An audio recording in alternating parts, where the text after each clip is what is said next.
Avec notre chroniqueur Marc Quentin, aujourd'hui, on parle du nouveau Spyder RT qui est pas une moto, il faut le dire. C'est complètement différent comme expérience de conduite.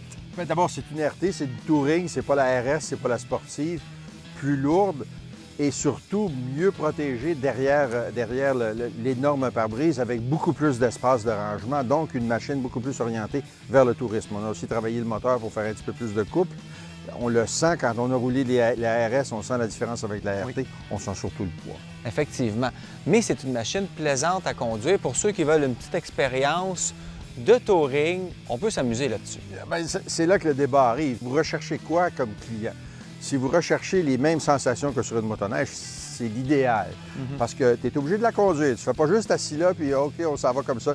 C'est conduit, c'est des hanches de rentrer dans les virages, puis tout ça. Alors, il y a le travail physique et ça met en forme. J'en ai roulé assez longtemps pour me recevoir de ça. L'autre chose, c'est que si tu as peur un petit peu de rouler sur deux roues, c'est la machine idéale, surtout si on veut se promener relativement tranquillement. Par contre, quelqu'un comme vous, mon cher, ou peut-être moi-même, qui sommes habitués à rouler un petit peu plus vite en moto puis à attaquer un petit peu plus, c'est beaucoup plus de travail.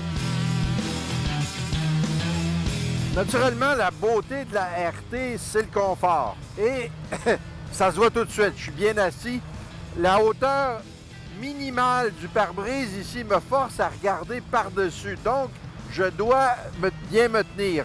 Il suffit que je monte le pare-brise pour avoir vraiment beaucoup d'abri. Regardez comment, quand le pare-brise est à son maximum, j'ai vraiment beaucoup de protection et la protection s'étend jusqu'en arrière. Le moteur est très, très bien assorti aux besoins de la machine. Couple, mais aussi assez de nervosité pour rendre le pilotage intéressant quand on est sur des lignes droites. Par contre, ce qui est le fun, c'est que ça ne vibre pas du tout et les reprises sont belles. Il suffit juste d'ouvrir les gaz et ça se met à accélérer tout de suite. Aucun problème. Et puis, si j'ai besoin de m'étirer, ben mon Dieu, je me lève et je m'étire et j'ai tout l'espace pour pouvoir m'étirer. Le petit dossier en arrière est vachement pratique lui aussi parce que ça relaxe. Ce qu'il y a de bien, c'est qu'on n'a plus besoin d'un permis de moto, ce qui était un non-sens à mon avis. Donc, on peut prendre seulement une formation de 7 heures et on a accès à ce véhicule-là. D'abord, c'est important, mais surtout, ce qui est important, c'est qu'il n'y a pas seulement le Québec qui a ce jugement-là, mais on est en train d'avoir les mêmes lois aux États-Unis et même en Europe, dans certains pays. Donc, les marchés grandissant pour Bombardier, ce qui est des bonnes nouvelles pour BRP. Parfait. Merci, Marc.